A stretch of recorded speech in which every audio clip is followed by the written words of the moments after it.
Bon les amis, l'heure est grave, j'ai fait un reportage avec France 2. Effectivement, certains l'auront peut-être vu, je suis passé au journal de 20 h sur France 2 avec la journaliste qui s'appelle Manon, si je dis pas de bêtises.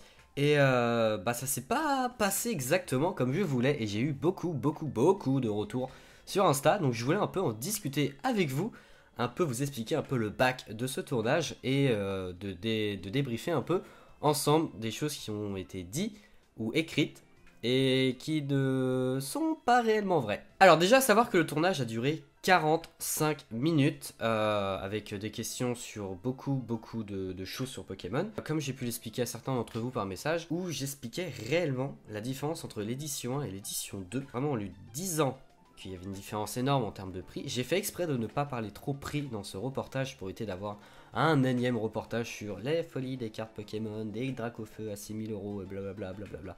Des trucs vraiment qui vont être détournés, je le sais. Donc j'ai fait en sorte de réorienter le sujet vers plutôt la passion, depuis combien de temps je collectionne, comment je collectionne, etc. Et ça avait plutôt bien été pris par le reportage. De toute façon, ça se voyait qu'ils savaient pas ce qu'ils faisaient. Ça se voyait à 100%. Parce que vu les questions à la con que j'avais, ça se voyait qu'ils étaient pas vraiment dans le sujet, qu'on leur a filé un peu ce sujet et démerdez-vous quoi. En vrai, l'équipe était gentille, hein, je dis pas. Mais ouais, discuter vraiment de tout et rien, enfin, ils savaient pas ce que c'était Wizard, ils savaient pas ce que c'était le set de base, c'était un peu compliqué. Et voilà, donc du coup j'ai fait vraiment en sorte de pas trop parler chiffres, et le peu de chiffres qui a été dit malheureusement c'est tombé un peu contre moi. Mais on va déjà regarder le reportage ensemble. Allez, on est parti. Aujourd'hui, certaines d'entre elles font l'objet d'une spéculation qui peut parfois Spéculation toujours. assez irrationnelle pour l'ancienne génération de joueurs. Dans votre grenier ou vos garages, il est peut-être temps d'aller jeter un petit coup d'œil sur votre hobby d'adolescent. Manon Martel, Zinenbergs. Rondoudou, Salamèche et l'incontournable Pikachu. Vous les connaissez forcément, ces Pokémon ou monstres de poche stars de la culture populaire. Il y a des Pokémon. Ah, les Pokémon. Il y a 25 ans, les cours de récréation sont envahis par un jeu de cartes, aujourd'hui devenu culte. Les prix, les prix, évidemment. Logan Paul, 5 milliards, blablabla. Dans les années 90, elles se sont transformées en objets de collection et en un marché économique juteux. Pourquoi les cartes Magic derrière? Mais au Japon en 1996, les créatures apparaissent pour la première fois dans un écran de Alors Game Boy. 96 au Japon, effectivement. 3 ans plus tard, c'est la folie dans les cours de récréation.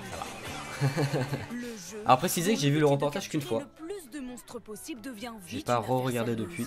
Ça se vend cher? Une carte comme Dracofeu, il vaut 200 francs. Ouais, voilà. Mais bon, personne n'achète 200 francs, ça tourne autour de 80 si on veut la vendre. 350. La tendance Aujourd'hui, traverse les comme aujourd'hui, ça va générations. changer. 25 ans plus tard, les enfants ont toujours les mêmes noms à la bouche. Pikachu, Salamèche, Pikachu. Bulbizarre, Pikachu. Mon préféré c'est Dracofeu. C'est-à-dire génération 1. Un phénomène de mémoire pour retenir tous les noms des personnages, les reconnaître. Bon, on aimerait bien voir ça en conjugaison, en mathématiques. Hein. Ouais, bah tu m'étonnes. Les cartes deviennent cultes, les enfants d'hier deviennent collectionneurs. Ah, c'est Tombé vrai. dedans quand il était petit, Matt a redécouvert sa collection il y a 5 ans. Ça, c'est vrai. À 26 ans, il accumule plus de 20 000 cartes. Ça, c'est faux. Alors là, vous avez toute la première génération de cartes qui est sortie dans les années 1999. J'ai commencé quand j'étais tout petit, avec ma maman qui m'achetait mes premiers paquets, ou ma grand-mère aussi quand j'allais chez elle le mercredi. Ma mère filmait juste derrière. 15 000 € d'investissement C'est vrai. et des trésors parfois longtemps recherchés. Alors du coup, on arrive sur la carte qui m'a valu 1000 €. Voilà, ça c'est. Il s'agit Retenez de bien cette phrase. Celle-ci, donc la Noctali. Ce qui me plaît beaucoup, c'est la chasse, savoir être le premier à trouver cette Pause. carte. Donc du coup j'ai fait exprès de parler de Noctali pour éviter de centrer le sujet sur Dracofeu. De toute façon ils connaissaient pas le sujet donc je pouvais parler de n'importe quelle carte. Dès que je leur ai dit 1000 € sur cette carte ils étaient là, waouh, on va en faire des images. Donc effectivement Noctali j'ai recherché pendant très longtemps et j'ai investi plus de 1000 € dans cette carte. Et on peut voir sur ce screen magnifique que pour le texte écrit c'est pas du tout pareil. C'est pas du tout pareil. Et je reviens aussi sur le plus de 20 000 cartes.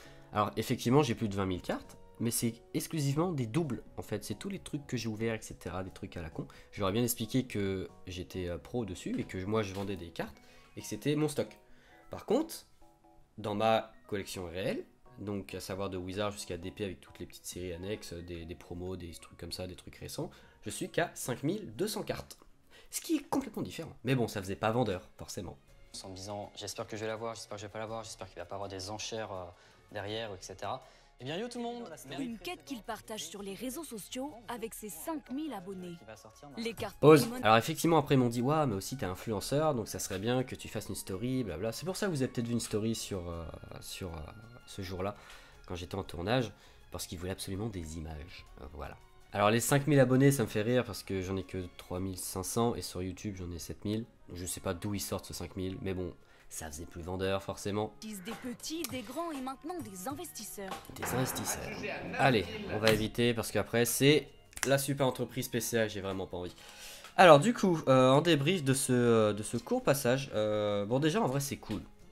C'est cool de pouvoir un peu exposer la lumière des cartes Pokémon.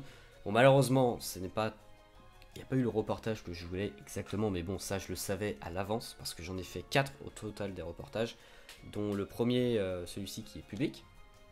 J'ai déjà été démarché par d'autres journalistes. Et malheureusement, voilà, c'est con, hein, mais comme on a pu me le dire par les messages sur Insta, la télé, les médias choisissent évidemment ce qu'ils veulent faire partager. Et je l'ai très bien compris avec ce texte écrit, hein, comme je vous le remets, hein, où ça dit bien Pokémat, un collectionneur et influenceur Pokémon, accumule plus de 20 000 cartes. Pour le moment, ça va. De la première génération datant de 99 aux pièces les plus récentes, il a en tout investi 15 000 €. C'est faux, parce que pour le coup, j'ai juste mis ça dans les premières générations. Mais cela rapporte aussi, une carte m'a rapporté 1000 €, dit-il. C'est faux! C'est faux! Ça m'a jamais rapporté 1000 €. J'ai jamais vendu une carte 1000 € d'ailleurs. La plus haute carte que j'ai vendue, je crois, c'est mon Rayquaza Star à 250 €. Voilà, c'est tout. Ce qui me plaît beaucoup, c'est la chasse, savoir être le premier à trouver cette phrase. Cette phrase n'a d'ailleurs aucun sens à la suite de la première. Mais voilà, je voulais revenir vraiment là-dessus parce que je sais qu'il y en a peut-être d'autres collectionneurs qui vont forcément être interviewés par la suite. Je ne vais pas être le seul en France et je sais qu'il y en a déjà eu d'autres et qui ont à peu près eu le même problème. Faites attention aux chiffres que vous donnez. Voilà, même en disant juste j'ai acheté cette carte plus de 1000 €, ils ont réussi à changer la phrase en disant une carte m'a rapporté 1000 €. Enfin voilà, je voulais vraiment revenir là-dessus et mettre les choses au clair sur le fait que j'ai pas voulu me la péter avec ce reportage, loin de là, je voulais vraiment partager ma passion. Ça s'est assez bien ressenti d'ailleurs, parce que vous avez quand même été très nombreux à me le dire. Mais voilà, malheureusement, tout n'a pas été gardé. Comme je vous ai dit, j'ai tourné pendant 45 minutes en expliquant vraiment la différence entre les plusieurs séries qu'il y a eu, l'édition 1, l'édition 2. Et de voir que c'était juste rapporté à il a plus de 20 000 cartes, 15 000 balles dépensées. La carte à 1000 € que j'ai acheté, voilà, ça se résume qu'à ça. Pourtant on a parlé un peu des sociétés de gradation, blablabla, vraiment beaucoup de choses, hein. Mais bon, malheureusement c'est comme ça. Je voulais faire une petite vidéo réaction par rapport à tout ça. J'espère que ça vous aura plu quand même. N'hésitez pas si vous avez des questions dans les commentaires, je suis toujours là pour y répondre. Et on se retrouve très vite pour une nouvelle vidéo. Voilà, en tout cas j'espère quand même que ce reportage vous aura plu et on se retrouve très vite. Et d'ailleurs, je viens de voir la faute Salamèche et Dracofeu avec un O pour vous montrer à quel point le reportage était de qualité. Allez, on se retrouve très vite. C'était Matt. Tchuss.